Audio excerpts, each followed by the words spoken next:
Oke, yang pertama adalah Sirekap alat bantu rekapitulasi hasil penghitungan suara. Dan kita harus dapat memastikan bahwa itu akan terfasilitasi penyelenggaraan hasil di setiap jenjang untuk dapat merekam hasil pemilu secara utuh. Jadi tadi sudah dari awal saya sampaikan, Sirekap itu ada yang mobile, ada Sirekap web. 2020 waktu pilkada Sirekap memang sudah dipakai, tapi belum optimal, terutama juga untuk Sirekap web. Nah, 2024 kita jangan fokus pada Sirekap mobile saja, tapi juga Sirekap web yang merekapitulasi semua hasil dari tingkat PPK berjenjang sampai dengan KPU Republik Indonesia. Lalu kemudian Sirekap itu akan kita sampaikan rekamannya kepada publik sebagai basis data dalam pelaksanaan rekapitulasi pada jenjang di atasnya, dan kita sampaikan kepada publik termasuk saksi dan pengawas. Publik termasuk saksi dan pengawas berupa hasil hitung cepat pemilu sesuai dengan kebutuhan melalui info.pemilu.kpu.go.id. Nah, Sirekap harus dapat dipastikan memberikan kemudahan bagi penggunaannya, bagi petugas kita pada level bawah sampai dengan akhir, dan akurat datanya untuk digunakan pada proses selanjutnya.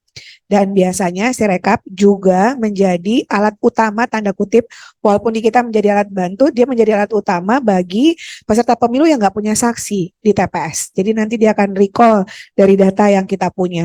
Jadi kalau ada bahasa sedot data, nggak perlu ada disedot, karena data itu memang akan kita siapkan kepada publik, termasuk ketika 2019 dan 2020 yang lalu. Nah, kebijakan Sirekap sebagai alat bantu, dia akan membuat dokumen elektronik hasil pemungutan dan penghitungan suara, mempublikasi hasil penghitungannya, lalu kemudian berbagi dokumen kepada, itu mungkin harus perbaiki, yang next. Lalu kemudian Sirekap menjadi alat bantu proses rekapitulasi, lalu kemudian membuat dokumen elektronik. Oh ini. Ya. Okay. Hasil rekapitulasi hasil penghitungan suara, dan Sirekap yang berbagi dokumen nanti berbentuk info.pemilu.kpu.go.id. Bukan kepada saksi ya Bu ya, tapi ya, sekaligus termasuk semua ke pemilu. publik. Jadi publik, ya, jadi semua akan kita berikan sesuai dengan yang sudah kita bicarakan sebelumnya. Nah, pengaturan penggunaan Sirekap dalam pemilu, jadi yang akan difoto itu adalah C hasil kertas plano. Nanti akan menggunakan teknologi yang terbaru, menggunakan April Tech. Lalu kemudian hasil publikasinya yang berasal dari Sirekap bukan hasil resmi, tapi dia menjadi upaya terobosan yang dilakukan oleh Komisi Pemilihan Umum untuk menjaga hasil pemilu. Hasil yang ditetapkan dalam pemilu adalah hasil yang didapatkan dari proses rekapitulasi berjenjang. Nah, Bapak Ibu semua, pengaturannya tentu berasal dari peraturan KPU untuk penggunaan Sirekap. Nah, kontingensi plannya Sirekap sebagai alat bantu, jadi Bapak Ibu sekalian, kita akan punya dua sistem, offline dan online. Kalau Bapak Ibu sebelumnya, yang terutama teman-teman yang sudah pernah merasakan e-coklit pun kita siapkan berbasis online dan offline.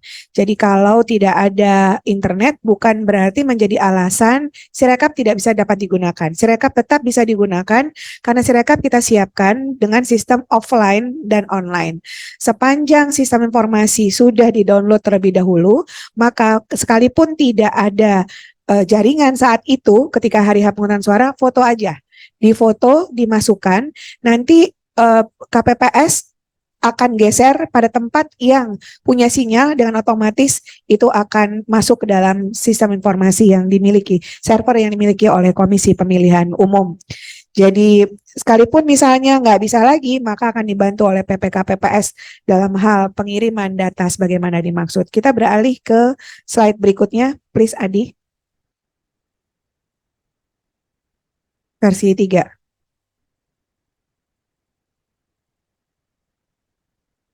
Nah, udah di? Oke. Bapak Ibu semua, ini paparan BIMTEK Sirekap tambahannya.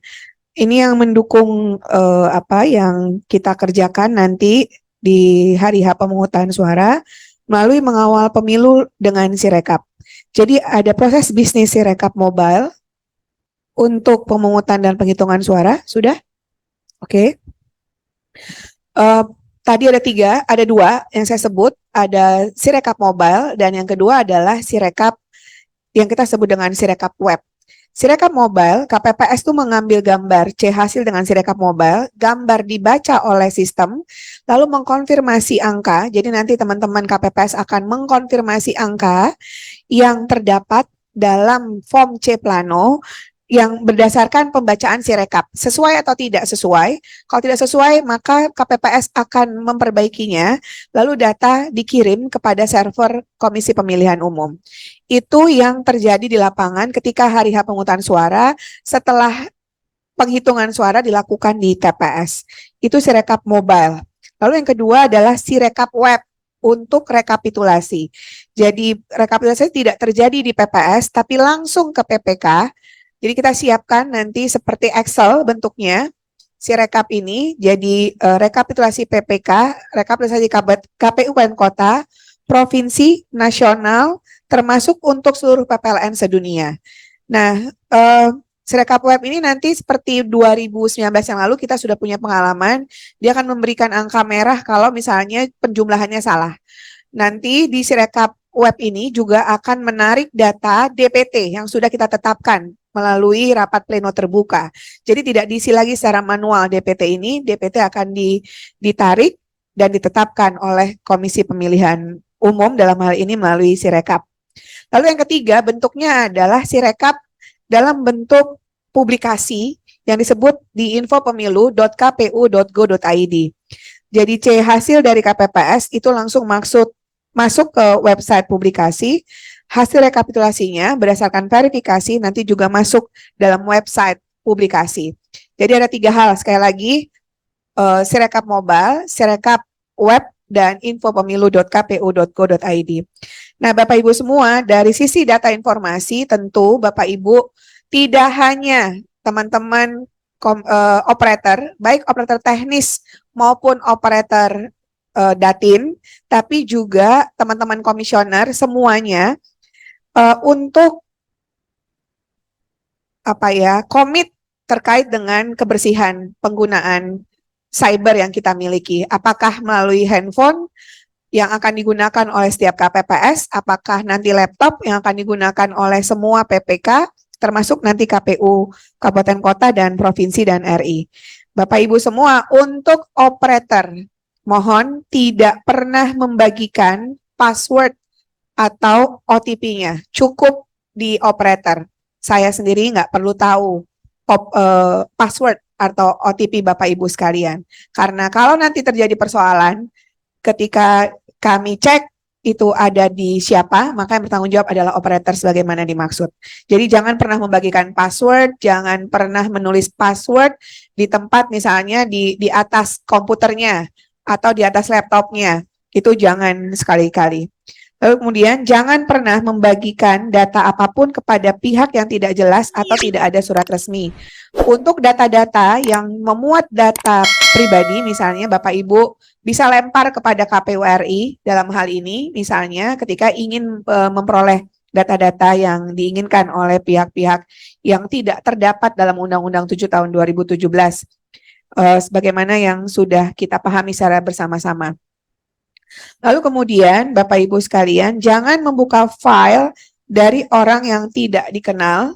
Ini sama, jangan pernah meninggalkan laptop, handphone terbuka tanpa password.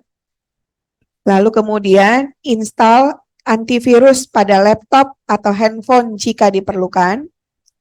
Termasuk Bapak Ibu sekalian sudah keluar edaran Sekjen terkait dengan pemanfaatan 4 laptop di setiap kabupaten kota itu dimanfaatkan oleh operator. Jadi kalau hari ini operator yang akan bekerja adalah operator teknis dan operator datin, untuk menjadi operator Sirekap, pergunakan 4 laptop terbaru yang diadakan oleh setiap sekretariat KPU Kabupaten Kota. Sekali lagi untuk operator. Bapak Ibu yang bukan termasuk komisioner tidak boleh menggunakannya karena diperuntukkan untuk kerja-kerja operator. Sekali lagi, Bapak Ibu, sekretaris semua yang ada, tolong diperdengarkan bagi yang belum menggunakan laptop yang sudah diadakan melalui edaran Sekjen itu diperuntukkan untuk teman-teman Sirekap. operator, Baik. bukan untuk komisioner, bukan untuk kasubag yang bukan operator, bukan untuk kabak yang bukan operator, bukan untuk sekretaris yang bukan operator. Jadi tolong menjadi perhatian. Lalu kemudian install antivirus yang resmi, jangan yang abal-abal. Jika handphone yang terinstall Sirekap hilang, segera melapor kepada KPU terdekat untuk dilaporkan berjenjang kepada KPU RI agar kami mempospon semua admin-admin yang nggak kepake, termasuk Bapak Ibu sekalian untuk kadif teknis, kadif datin, atau semua komisioner yang sudah tidak, kan sekarang udah ada kadif baru ya, udah ada komisioner baru. Maka semua pengguna @kpu.go.id yang tidak terpilih lagi, sampaikan kepada kami agar kami bekukan administrasinya. Nah, untuk nanti di TPS, Bapak Ibu sekalian, ini yang mengadakan bukan teman-teman logistik, tapi teman-teman teknis untuk pengadaan flyer di setiap TPS. Ini belajar dari pengalaman-pengalaman pemilu yang lalu, yang mana terjadi perdebatan cukup alot antara pemilih dengan KPPS. Maka flyer akan disiapkan agar perdebatan yang tidak penting antara KPPS dengan pemilih terkait dengan apa itu DPT, apa itu DPTB, apa itu DPK, apa hak dan kewajibannya, silahkan baca flyer yang akan disiapkan oleh Komisi Pemilihan Umum. Jadi Bapak Ibu sekalian sekarang sedang didesain, mudah-mudahan segera akan diturunkan kepada Bapak Ibu sebagai yang akan Bapak Ibu tempel juga di setiap TPS. Jadi ini contoh flyernya, tapi akan ada perbaikan dan mungkin ada sedikit gambar untuk menjelaskan flyer DPT, DPTB, dan DPK. Lalu berikutnya Bapak Ibu sekalian, yang terbaru merupakan inovasi untuk pemilu tahun 2024 adalah pemanfaatan cek DPT online.kpu.go.id. Jadi kalau ada pemilih misalnya dia punya IKTP menyebut dirinya tak terdaftar di TPS salah satu TPS, belum tentu tak terdaftar dalam DPT.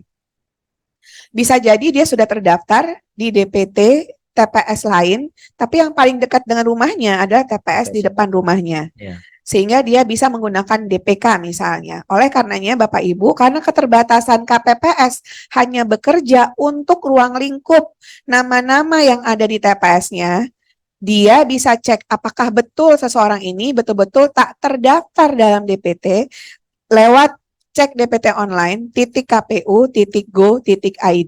Tinggal memasukkan nomor NIK-nya dan atau nomor paspor untuk pemilih luar negeri. Nah, ini bentuknya Bapak Ibu sekalian. Saya yakin belum semua cek dirinya sudah terdaftar atau belum. Dicek DPT online .kpu.go.id. Nah, kalau sudah masuk dan sudah terdaftar bentuknya demikian. Kalau Bapak Ibu terdaftar dalam DPT, maka ini bentuknya. Jadi ada nomor TPS-nya, ada DPT dengan nama pemilihnya, lalu kemudian NIK-nya depannya doang, NKK depannya doang, lalu alamatnya kabupaten apa, kecamatan apa, kelurahan apa, dan untuk 2019 kami sudah memasukkan alamat potensial TPS 100% hampir, kecuali di Papua Pegunungan dan Nia Selatan. Selain itu sudah 100% alamat potensial TPS ada. Akan menjadi TPS ya nanti? Akan menjadi TPS, sudah ada dan Lokasinya dilengkapi dengan titik koordinatnya. Oke. Yang belum ada tinggal Nia Selatan dan Papua Pegunungan. Yang lainnya sudah ada. Semua jenis Papua sudah ada. Terima kasih buat teman-teman Papua. PR tinggal sekali lagi di Nia Selatan, Sumatera Utara. Kalau hadir pada kesempatan hari ini, saya sudah beri waktu 7 hari untuk melengkapi alamat potensial TPS. Nah, paling atas sebelah kiri yang Bapak Ibu lihat adalah Google Map-nya. Jadi kalau misalnya pemilih ingin tahu TPS-nya ada di mana, pengen diarahkan lewat Google Map, dia tinggal klik Google Map yang ada di sebelah kiri. Jadi ini sudah memudahkan pemilih untuk hadir ke TPS di hari H pemungutan suara. Ini untuk pemilih DPT. Bagaimana dengan pemilih DPTB? Pemilih DPTB pun sekarang tercatat dalam Sidalih, Mas Bagus dan Bapak Ibu semuanya. Yap. Jadi kalau ingin pindah memilih, maka yang bersangkutan harus datang ke PPK, PPS atau KPUN Kota, membawa dokumen kependudukannya serta dokumen terkait dengan kenapa menjadi alasan yang bersangkutan pindah memilih dan tercatat dalam DPTB. Nah, untuk DPTB ini juga ada dalam cek DPT online .kpu.go.id. Jadi KPPS nanti di TPS sudah kita permudah. Ketika seseorang terdaftar menjadi pindah memilih, belum tentu ada di TPS itu. Jadi kalau di 2019 orang bisa bawa form A5 kemana saja, 2024 tidak. KPU sudah menetapkan mereka bisa menggunakan hak pilih di TPS mana. Sehingga isu terkait dengan surat suara tidak cukup, atau misalnya terjadi fokus hanya di salah satu TPS, itu tidak terjadi. Berarti sudah disebarluaskan disebarluaskan dalam Sidalih, Bu ya. dalam Melalui Sidalih. Sidalih sudah ada. Makanya Oke. nanti di 2024 berbeda dengan 2019, selain salinan DPT yang akan kita update terus-menerus sampai dengan hari H pemungutan suara, Ada salinan DPTB. ada salinan DPTB. Oke. Saat ini petugas kami seluruh Indonesia, petugas kita seluruh Indonesia sudah kami sudah mengumpulkan nih, ada yang meninggal dunia akan ditandai meninggal dunia, TMS karena meninggal dunia. Lalu kemudian TMS karena sudah jadi TNI Polri, karena kita dapat datanya dari TNI, dapat datanya dari Polri, dapat datanya dari Kemendagri. Kalau yang TMS meninggal dunia, maka akan kita garisin, Mas Bagus, sehingga semua teman-teman KPPS di bawah tahu. Kalau misalnya ada yang mengatasnamakan si Fulan, ternyata TMS sudah meninggal dunia dan sudah terbukti, maka itu tidak dapat digunakan hak Dan pilihnya. itu ketahuannya di dalam Sidalih. Sidalih. Oke. Jadi Jadi nggak ada lagi selain betul. ya. Nah, untuk yang pindah memilih nggak bisa lagi bawa form A pindah memilih kemanapun Ya, TPS seperti yang 2019 kemarin 2019. asal Betul. ya. Dan pengurusan form A5, kita sebut dulu form A5 itu Ya. selambat-lambatnya H-7 sesuai dengan ketentuan putusan Mahkamah Konstitusi. Nah, dalam cek DPT online, jadi nanti di Sidalih dia langsung otomatis surat suara apa saja yang dia dapatkan, Mas Bagus.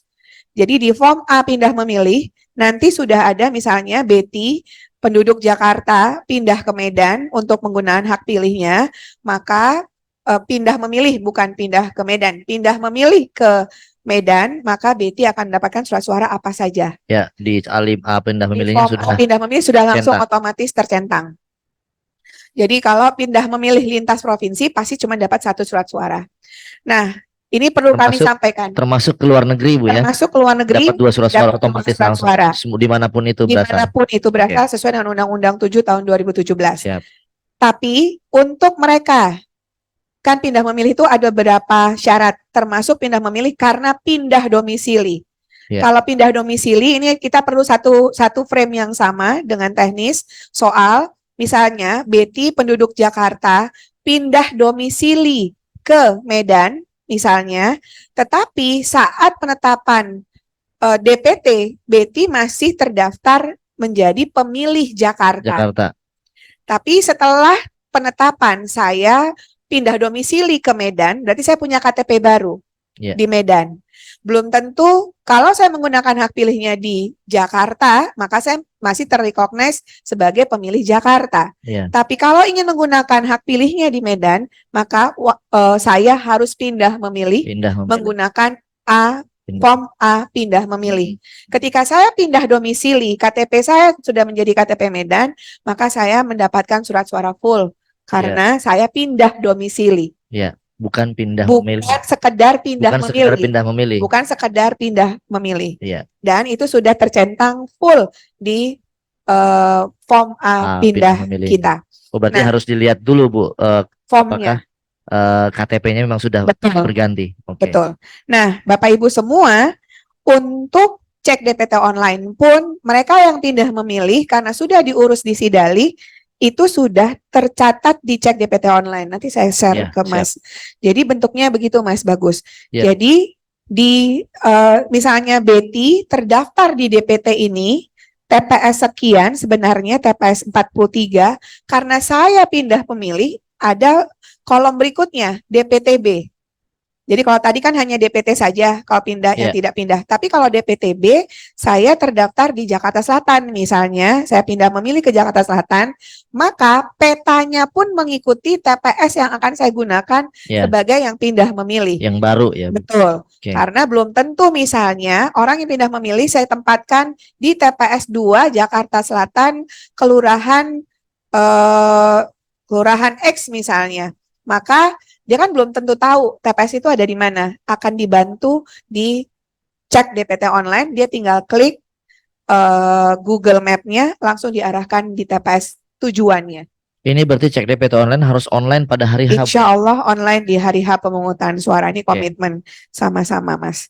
Baik. Nah, ini untuk pindah memilih. Jadi nanti membantu KPPS, Ya. nanti bisa kita bikinin sama-sama langkah-langkahnya ketika Langkah-langkahnya, ya. mendapatkan pemilih merasa belum terdaftar. Oh, belum tentu. Cek di CPT, cek Bisa DPT jadi belum online. terdaftar di TPS itu. Betul.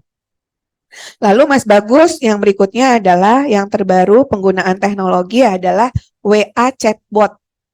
Oke. Jadi WA chatbot ini sekarang sedang kita susun dan sudah kami buat limited frequently asked and questions. Jadi misalnya kalau Mas Bagus ping itu ya, ping nomor yang bersangkutan, nomor kita sudah punya nomor handphone yang sudah kita minta kepada Telkomsel. Nomornya adalah nomor hari H pemungutan suara 0811 2024 bulan 2 tanggal 14. 0811 2024 214. Nah, sekarang lagi proses agar chatbot ini kita bisa gunakan selain untuk FAQ limited kepada masyarakat publik misalnya, bisa dicek. Misalnya terkait dengan hari H pemungutan suara kapan, syarat pemilih apa, daftar pemilih, cek daftar pemilih bagaimana, pilihan pemilu 2024 apa saja, partai politik pemilu apa, DCS sekarang masih DCS, nanti kami update menjadi DCT, lalu cara pindah memilih seperti apa, itu menjadi limited frequently asked and questions. Nah, itu satu sisi untuk publik, jadi nomor itu bermanfaat untuk publik.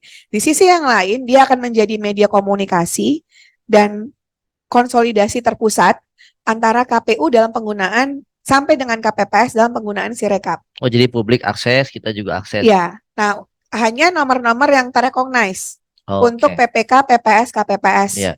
Jadi mereka akan kita kasih nanti semacam OTP penggunaan Sirekap melalui ini, melalui WA chatbot. Jadi kalau ada apa-apa, nanti kita bisa langsung kontak yang bersangkutan. Okay. Ini bermasalah, ini nggak bermasalah. Jadi satu sisi dilengkapi. Selain Sirekap, juga kita punya WA chatbot. Kita merekognisi operator dan badan ad hoc nomor-nomornya. Jadi nanti kalau Mas Bagus punya surat edaran terbaru, kita langsung share, langsung masuk ke sana. Termasuk juga saat ini kita sudah menggunakan channel, WA channel. Coba kalau jadi tidak pakai Telegram lagi seperti yang kemarin, ini udah bisa pakai WA, Bu, ya? Sudah pakai ini. Kita sudah pakai WA chatbot nanti untuk merecognize, karena Telegram belum bisa merecognize. Jadi ada teknologi terbaru untuk recognize number. Nah, kalau untuk WA teknologi informasi lagi yang kita gunakan tidak berbayar, bahkan itu dibantu oleh teman-teman Meta menggunakan WA channel. Informasi itu untuk publik kita bisa share nomornya. Nggak usah pakai nomor. Jadi kalau teman-teman punya WA sekarang tinggal join ke situ, join WA channel itu. Informasi terkait dengan KPU ada di situ.